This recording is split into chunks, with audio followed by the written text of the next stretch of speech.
पहले हम लोग सिमी सुनते थे, अब पीएफआई सुनते हैं। आज फाइनल एक स्ट्राइक 15 राज्यों में एनआईए ने की है। क्या इनपुट, क्या फीडबैक आपको अब तक मिला है? जानकारी ये आ रही है कि 106 के करीब नेताओं को पीएफआई के अरेस्ट किया गया है और ये छापामारी बहुत लंबी चली। हम सुनते हैं कि टेरर फंडिंग मतलब जो आतंक को बढ़ावा देने के लिए धन की व्यवस्था, ट्रेनिंग और जो संगठन बनाने का काम जो कभी सिमी करती थी वो पीएफआई अब करने लगी है। इस तरह की गतिविधियां 2006 में इसके निर्माण के बाद से तमाम बार चर्चा में आई और माना गया कि जब से बाबरी मस्जिद गिरी उसके बाद से ये आक्रोश में ये संगठन गठित किया गया था। लेकिन वो इसको एक पब्लिक का आंदोलन बताते हैं, लोगों को न्याय दिलाने वाला एक संगठन बताते हैं, सुरक्षा देने वाला एक संगठन बताते हैं। ये अलग बात है कि विचारधारा में अंतर हो सकता है। ये भी विचारधारा के लिए कि ये मुस्लिम राष्ट्र बन जाए, इस दिशा में भी इन पर काम करने का आरोप है। तो भारत जैसे राज्य में जहाँ पर धर्मनिरपेक्षता की बात है, सेक्युलर स्टेट है। अच्छा, पीएफआई का नाम बेगूसराय में भी एक गोलीकांड हुआ, उसमें जोड़ा गया। कर्नाटक में एक बीजेपी कार्यकर्ता की हत्या हुई थी, वहाँ भी जुड़ा और तमाम सारे ऐसे जगह पर नाम आया। बात तब खाली बिगड़ जाती है जब इस तरह के संगठन में सिर्फ एक धर्म विशेष के लोग आते हैं और दूसरे राजनीतिक दल उसको दूसरे रूप में भुनाते हैं।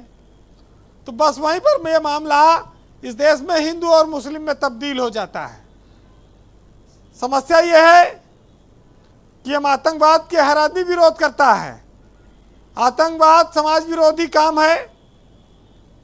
जब से मोदी की सरकार आई देश में, उसने आतंकवाद पर काफ़ी हद तक कंट्रोल किया और जो गतिविधियां चल रही थी टेरर से संबंधित, उन पर भी काफ़ी लगाम लगाई, दंगे रोकने की कोशिश की। उत्तर प्रदेश में योगी की सरकार ने भी उसी दिशा में काम किया। ये सफलता जब रहेगी तभी अमन चैन रहेगा, निर्दोष लोग बेमौत नहीं मारे जाएंगे। आज आतंक पर जो प्रहार हो रहा है वो इस देश में हिंदू मुस्लिम सबको मिलकर इसका समर्थन करना है, क्योंकि जब बम दगता है बाजार में तो वो न हिंदू देखता है न मुसलमान देखता है। ये तो इस देश में ब्रजेश जी जब आज़ादी मिली थी, उस आज़ादी को खाली इसलिए बर्बाद कर दिया जाए कि हम एक धर्म को मानते हैं, कोई दूसरे धर्म को मानता है और उससे हमारी भावनाएं हाथ हो गई। ये सोच कभी थी नहीं, लेकिन कुछ लोगों ने इसका लाभ लेने के लिए नफरत की ऐसी स्थितियां पैदा कर दी कि अब वो खाई दिन ब दिन बढ़ती जा रही है। सिमी के नाम सुन के हम लोग डर जाते थे बचपन में, अब वो ऐसी स्थिति नहीं है। लेकिन पीएफआई का नाम उत्तर प्रदेश की कई घटनाओं में जुड़ा है, चाहे कानपुर में दंगा हो, हाथरस का मामला हो, कई और जगहों पर बड़े बड़े नाम आए और उत्तर प्रदेश में उनसे सख्ती से निपटा गया। एक चीज जो और रही, जो योगी को खास बनाती है, उनका बुलडोजर।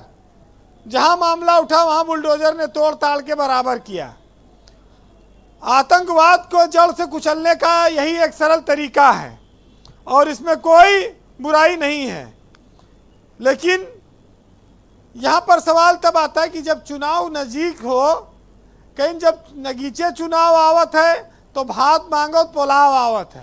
अब चुनाव नगीचे आए, अब यहाँ पीएफआई कूद पड़ा, यहाँ आतंकवाद आ गया, यहाँ मदरसा आ गया। अब यहाँ पर वोट का मामला सॉलिड हो गया, सब अपना उल्लू सीधा करो। देखिए, नोटबंदी हुई थी ना कि आतंक की कमर तोड़ दो, कमर टूट जाए, लेकिन इसकी कमर फिर मजबूत हो गई। कैसे? क्योंकि हमारे देश में बेरोजगारी है, हमारे देश में भुखमरी है, हमारे सामने बड़ी चुनौतियां हैं। कोरोना काल गुजरा, लोगों के पास खाने पीने का संकट आया, उसको इन्हीं संगठनों ने उसका फ़ायदा उठाया। ऐसे ही लोग तो फ़ायदा उठाते हैं और उसकी वजह से देश में ये चीज़ें आती। हिंदू मुसलमान के बीच उतना विरोध नहीं है जितना राजनीति में दिखता है। और ख़ास तौर से तहजीब की नगरी में, राजधानी लखनऊ में भी। यूपी में भी एक गिरफ्तारी हुई है पीएफआई के मामले में, कोई एक वसीम अहमद करके उनकी अरेस्टिंग हुई है। हाँ, उनकी गिरफ्तारी की गई है और इसको एक बड़ी सफलता माना जा रहा है। उनको बताया जा रहा है कि वो टेजरार थे, मतलब कोष का व्यवस्था करने वाले लोग थे। देखिए, यूपी पुलिस ने किस प्रकार के इनपुट्स उपलब्ध कराया और उनका क्या रोल था इस पूरे ऑपरेशन में, या फिर यूपी पुलिस को इन्वॉल्व नहीं किया गया? नहीं, यूपी पुलिस का बहुत इंपॉर्टेंट रोल रहा इस ऑपरेशन में और डीजीपी मुख्यालय खास तौर से इस पूरे ऑपरेशन में रहा। यही वजह है कि लखनऊ से एक बड़ी गिरफ्तारी हुई है और अभी और गिरफ्तारियां होंगी, ये चल रहा है कार्यक्रम। तो बिना पुलिस के उत्तर प्रदेश के सहयोग के संभव नहीं था।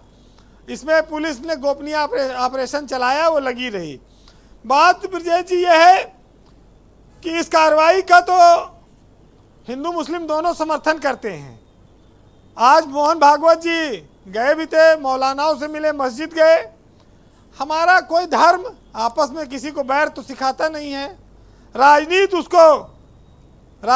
भूख, धर्म के ठेकेदार, बेरोजगारी, ये सब ऐसी जड़ी बूटियां हैं जो सुंघा दो और 2024 का अपना वोट मामला बना लो, वही चल रहा है। आप ये देखिए कि केरल के मुख्यमंत्री और गवर्नर ने रात में एक साथ भोजन किया और उनके बयान पर दिन भर लोग लड़ते रहे। ये विचित्रता है हमारे समाज की। लेकिन देश सबसे बड़ा है और देश को हरदम रहना चाहिए, चमकते रहना चाहिए। हरिओम पवार साहब की चंद लाइनें सुनाऊंगा आपको जी। कि हम प्रतिबंधों को सह लेंगे, हम झोपड़ियों में रह लेंगे, हम भारतीय तन मन धन से आंसू पीड़ा को सह लेंगे, लेकिन भारत स्वाधीन रहे, हम भूख प्यास सब बांटेंगे। आज़ादी नहीं रोके रहेगी तो क्या वैभव को हम चाटेंगे। हमने विस्फोट किए जिससे कल दिल्ली ना लाचार रहे, वो ईंटों का उत्तर पत्थर से देने को तैयार रहे, और जिससे भारत में पैदा होने का हमको भी अभिमान रहे, और जब तक दुनिया में सूरज है तब तक हिंदुस्तान रहे। बहुत शुक्रिया आपका वीरेंद्र जी, बहुत बहुत धन्यवाद। मतीन खान जी, मैं आपसे जानना चाहता हूँ और आप ये स्पष्ट भी करिए कि देखिए, ये देश सबका है, हमारा भी है, आपका